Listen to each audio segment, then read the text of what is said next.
पंखे बुलबुले गुब्बारे मास 10 रुपये का।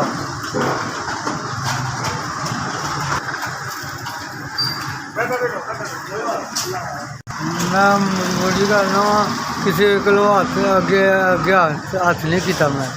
मैं फालत होया मेरा मैंने फालत होया मैं तो काम नहीं कर सकता। मैं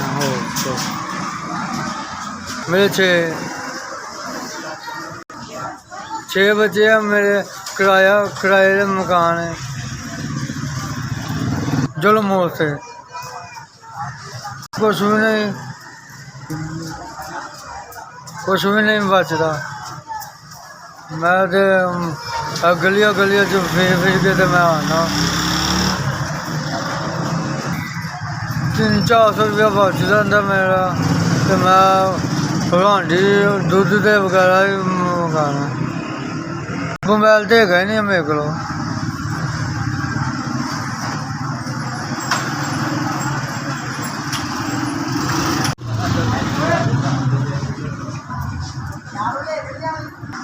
जिन्हें 4000 रुपया दिता उन्होंने जिंदगी देवे अल्लाह तो अल्लाह बहुता देवे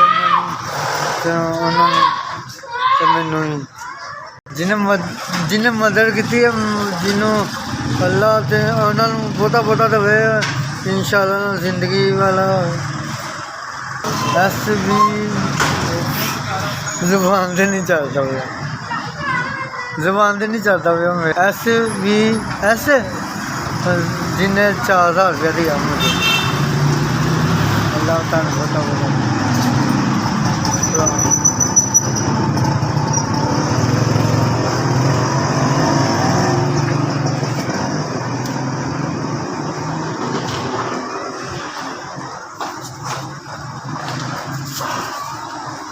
वालेकुम।